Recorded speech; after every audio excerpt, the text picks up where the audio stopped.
Welcome to Love's Tender Flame,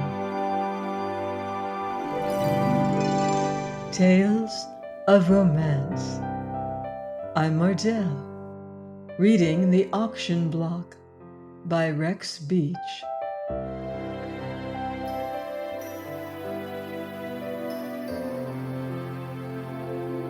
Chapter 7. By the time Lorelei had completed her recital of those occurrences that had excited her suspicions, the car was rolling out the roads leading toward the Long Island plains, and with other headlights ablaze was defying all speed laws. Other vehicles on their way home to the fashionable estates of Wheatley Hills, Hempstead, and the South Shore were overhauled and left behind. The big machine had begun its long night song, and it flashed over the rises or dipped into the swales with the gliding ease of movement characteristic of an aeroplane. It went with almost the silence of a phantom, only the sustained murmur of the motor, the whisper of the whirling tires as they parted from the road surface, the rush of the night wind pouring past, came to the ears of the passengers. These softly rhythmic sounds, combined with the swaying of the deep cushions, were decidedly restful, and had there been nothing to challenge her sight, Lorelei felt that she too might have been soothed as Merkel was. But she was fascinated, hypnotized by the gleaming tunnel of light into which she was being hurled, the blazing panorama of fence, forest, and hedge that took dim shape out of the blackness grew, rushed at her, then leapt away into oblivion, dazzled her too much for relaxation. Merkel, however, had drawn the conversation shield rearward, and in its shelter leaned back with his eyes closed. He seemed asleep, but after a time he spoke abruptly. "Melcher is a shrewd man. He wouldn't tackle a blackmailing job of this size without protection. Otherwise, I could put him out of the way very quickly. I dare say Miss Lynn herself doesn't know who is behind him." "Why don't you warn Mr. Hammond at once?" Merkel rolled his head loosely. "You don't know the man. His self-reliance is so monumental, his scorn of opposition is so deep, that he would laugh at the idea of a plot against him. Then, too, he's mad about the woman, and he'd probably tell her everything I said. After all, we have only our suspicions to go upon." Merkel dozed again, half buried in the cushions. They had passed Jamaica. The country lay dark and silent on every side, save for a dim-lit window here and there. The car was eating the miles in a flight as swift and undeviating as that of an arrow, but it was not until it had swept onto the motor parkway that the girl fully understood what her host termed fast driving. Then it was that the chauffeur let the machine out. Over the deserted plains it tore comet-like, a meteor preceded by a streamer of light. It swung to the banked curves with no slackening of momentum. It devoured the tangents hungrily. The night wind roared past, drowning all other sounds. Crouched immovably in his seat, the driver scanned the causeway that leapt into view and vanished beneath the wheels, like a tremendous ribbon whirling upon spools. Merkel lay back inertly, lolling and swaying to the side thrust of the cushions, but Lorelei found her fists clenched and her muscles hard with a nervous strain. Finally she pushed the shield forward and, leaning over the front seat, stared at the tiny dashlight.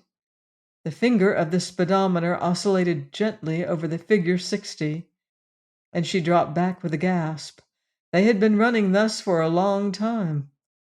Merkel roused to say, "Is this too fast for you, Miss Knight?" She laughed nervously. "No, I'm sorry I woke you." After a moment he startled her by inquiring, "Why don't you marry Bob Wharton?" She tore her eyes from the reeling shadows in front and peered at him. "What makes you think I like him well enough?" "I don't, but he's the sort you're looking for, isn't he?" She nodded. "I can't be expected to marry a decent man, I've learned that much." There was a pause, and then, "It would be a great pity," he said. "You're not complimentary. Perhaps I'm not so bad as I appear." "I didn't mean that. It would be too bad on your account. I like you. Maybe it's your beauty that has gone to my head. No man could remain quite sane in your company." He turned his tired, bright eyes upon her, and Lorelei stirred uncomfortably. "You're quite different to what I first thought you." "Oh, no. I'm exactly what you thought. I've seen Mr. Wharton only twice." "He's crazy about you. He acts wholly upon impulse, of course. It ought to be easy." Merkel inquired the time of his chauffeur, then directed him to turn homeward along the north shore. "I shan't be selfish and keep you out any longer, Miss Knight," he said. "If you don't mind, I'll doze on the way in and try to figure out the next move in this Hammond affair." The return trip was another hurtling rush through the night, in a silence broken only by Merkel's demand for more speed whenever the machine slackened its labor. The miles wheeled past. The Sound lay to the right. They were sweeping over a rolling North Shore road when suddenly out of the blackness ahead blazed two blinding headlights. With a startling abruptness, they appeared over the crest of a rise. Merkel's driver swung to the right, but the road was narrow. A trolley track was under construction, and along the edge of the Amosite was strewn a row of steel rails, guarded by occasional red lanterns. The strange car held to its course. There was a blast of horns, a dazzling instant of intense illumination, then a crash as the inside mud guards met Merkel's car. It seemed to leap in the air. There was a report of an exploding tire. Lorelei felt a sickening sense of insecurity and found herself hanging, bruised and breathless, across the back of the driving seat. The automobile was bucking and bumping as if the pavement had been turned into a corduroy road. Then it came to a pause, half in the ditch. Merkel was jammed into an awkward coil on the floor of the tonneau, but raised himself, soaring softly. The other car held to its course and whizzed onward, leaving in its wake a drunken shout of mockery and defiance. The catastrophe had taken but an instant. The three were alone, and their machine disabled almost in a breath. Merkel inquired anxiously if Lorelei were hurt. The chauffeur ran after the offending car, yelling anathemas into the night. He returned slowly, mopping his face, which had been cut by fragments from the shattered windshield. "Joyriders," he muttered. "They wouldn't give way and threw me into those rails." "Near shaved that. I wonder we weren't all killed." Merkel eyed the car's crumpled mud guard and running board, then directed his driver to ascertain the extent of the damage.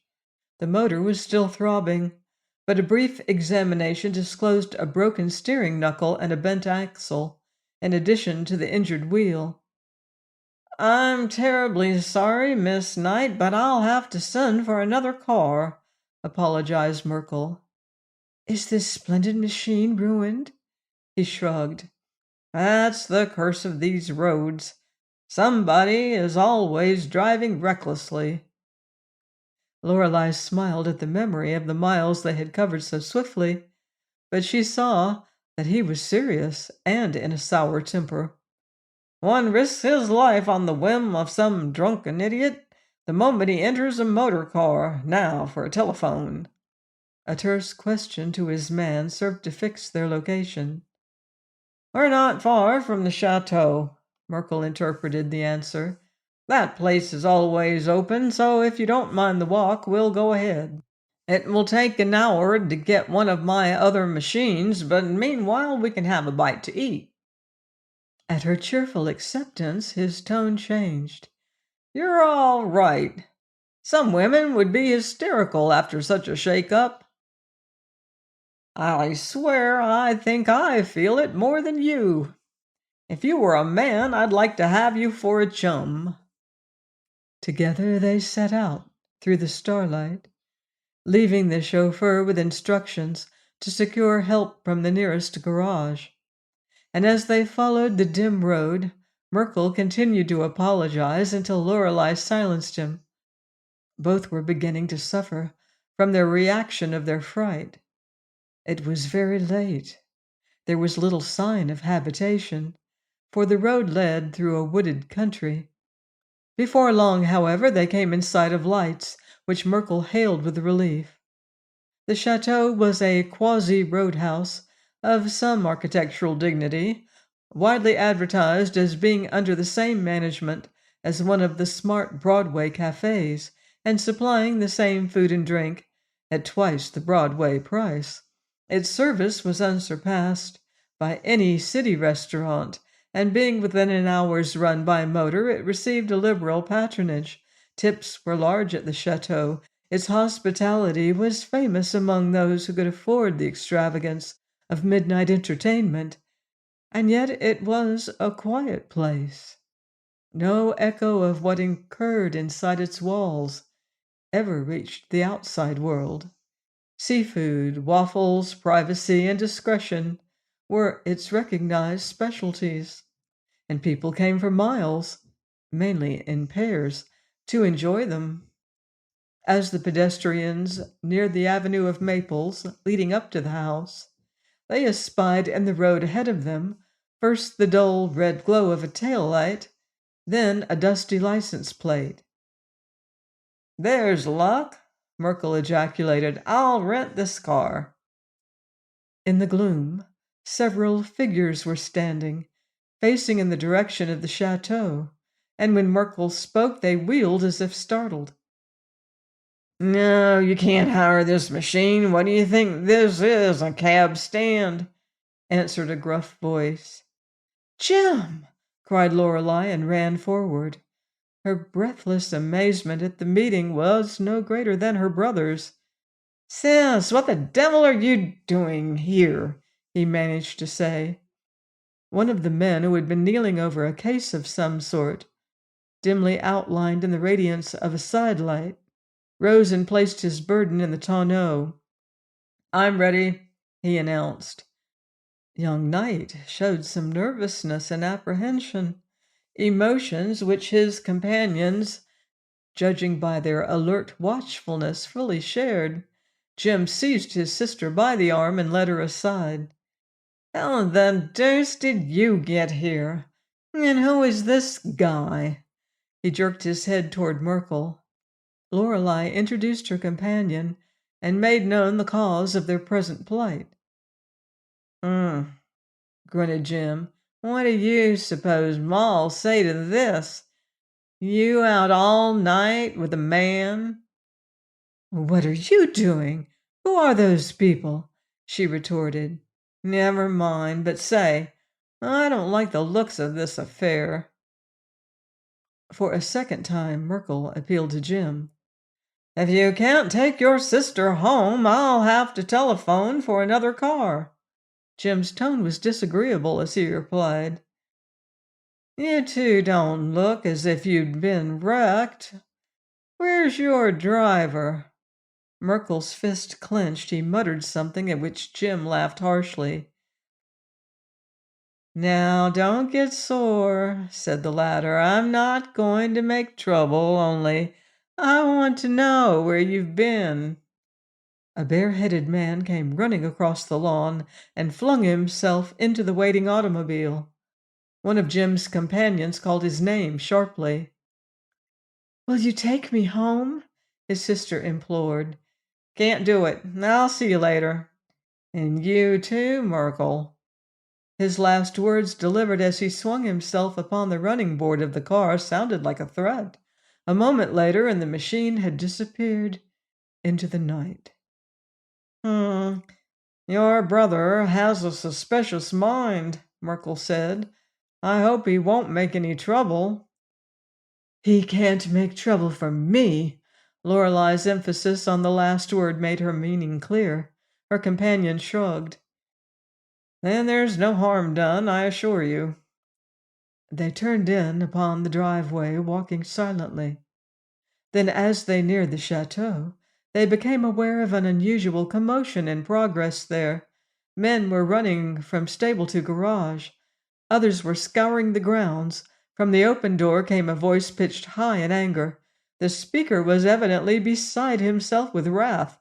He was shouting orders to scurrying attendants, abusing the manager, who hovered near him in a frantic but futile effort at pacification.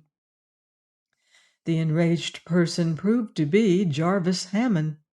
He was hatless, purple-faced, shaken with combative fury. At first the two newcomers thought he was dangerously drunk, but as they mounted to the tiled terrace, which served as an outdoor eating place, they saw their mistake. Recognizing Merkel, Hammond's manner changed instantly. "John!" he cried. "By God, you're just in time." "What's happened?" "Blackmail. Or worse, I hardly know myself. These ruffians put up something on me. They're all in it, even the manager." The latter, a sleek Frenchman with ferocious mustaches and frightened eyes, wrung his hands in supplication.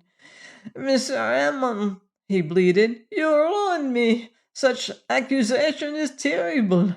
But wait, calmness. The man will be caught." "Caught hell!" roared the steel magnate. "You know who he is. Give him to me. How did he get in here if you didn't know him? How did he get his camera fixed without your knowledge? I'll have your scalp for this. I'll close this place and the city place, too." A uniformed doorman appeared with smoking lantern in his hand, and Hammond wheeled upon him. "Well, did you find him?" "We can't find nobody. There was a car outside the grounds, but it's gone now." Merkel interposed. "Will you tell me what has happened?" "It is terrible, incredible, monsieur," wailed the manager. "Same old story, John. I came out here for a quiet supper with a lady. I'd been coming here regularly. They got us into a private room, then took the flashlight, and there you are. I made a rush for the waiter as soon as I realized what had occurred, but he'd skipped. Everybody skipped, photographer and all. Nobody knows anything. Blamedest bunch of idiots I ever saw." He ground his teeth. Lorelei, who had remained in the background, turned suddenly sick at the memory of that mysterious party at the gate.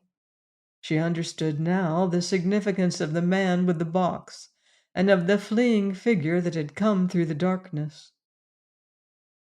The terrified manager continued his heartbroken lament, and Hammond seemed about to destroy him when Merkel drew the latter aside, speaking in an undertone. Hammond listened briefly, then broke out. "Nonsense! I'd stake my life on her. Why, she's prostrated. It's either pure blackmail or it's my wife's work. She's had detectives on me for some time." Merkel murmured something more. "Oh, come now, I know what I'm talking about, and I won't stand for that," cried Hammond. Merkel shrugged. His next words were audible, and they were both sharp and incisive. "The harm's done. They got away clean. Now we've got to kill the story, and kill it quick, in case they intend it for the papers." "My God! Newspapers! At this time?" groaned the other. "It couldn't be worse." "Right. We must move fast. Is your car here?" "Yes." "Get it. We'll go in with you. I had an accident to mine." "You'll see for yourself that you're wrong about the other." Hammond jerked his head meaningly toward the house, then strode away to order his motor. Merkel favored his young companion with a wintry smile. "It seems we're too late." Lorelei nodded silently. "Don't tell him who spoke to us out there, not yet at least. I can't see him go to jail."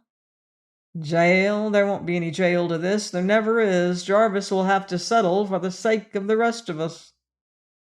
Hammond's limousine rolled in under the porte-cochere, and a moment later the owner appeared with Lilas. Lorelei stared at her friend in genuine surprise, for it was obvious that Lilas was deeply agitated. Her face was swollen with weeping. She verged upon hysteria. No sooner were the four in the car and under way than she broke down, sobbing wretchedly. "It's all my fault. I might have known he was up to something, but I didn't think he'd dare." she managed to say. He? Who? Merkel asked her. Max Melcher. This is his doing. What makes you think so? He as much as told me. If I hadn't been a fool, I'd have guessed, but he... Oh, I could kill myself. She burst into strangling sobs and hysteric laughter. Why did you let him come to the dressing room? Lorelei inquired. He's been doing it for years. I've always known him. We were engaged. Hammond verified this. That's right, they were engaged when I met her. She didn't know the sort of ruffian he is till I proved it. She's afraid of him, and he knows it. I tried to break with him, but he wouldn't let me, and I've had to be nice to him. He'd have me murdered if I... Rot, Merkel exclaimed testily. Rot, eh? Jarvis answered. He's done as much more than once, but he's so powerful that nobody can get him. He's king of his ward. He keeps a gang of gunmen on the east side, and he's the worst thug in the city. Lila substantiated this, giving further details as to Melcher's reputation, and then broke down again, weeping with such miserable abandon that Lorelei, for the first time, began to doubt her own previous convictions. It seemed incredible that such emotion could be counterfeit, and Lila's plausible explanations did indeed make it appear that Melcher was the resentful victim of an infatuation. Lorelei cast a troubled glance at Merkel and found that he too gave signs of uncertainty. Hammond soothed his charmer in his clumsy elephantine way, showing that despite Merkel's recent insinuations, he still trusted her. This is the only woman who ever cared for me, John, he explained after some hesitation, and we're going to stick together. We have no secrets. Your little Fifth Avenue establishment rather complicates matters, doesn't it? What are you going to do about that? Merkel inquired. This thing tonight is likely to settle the matter for me. You know the kind of home life I've led for 20 years, and you know I wouldn't regret any change. When a man goes ahead and his wife stands still, the right and wrong of what either chooses to do is hard to settle. At any rate, it has ceased to concern me. I want a few years of happiness and companionship before I die. I'm selfish. I'll pay the price. They rode on in silence. Join me next time for another romantic chapter of The Auction Block by Rex Beach, here on Love's Tender Flame. Until then, love deeply and live beautifully.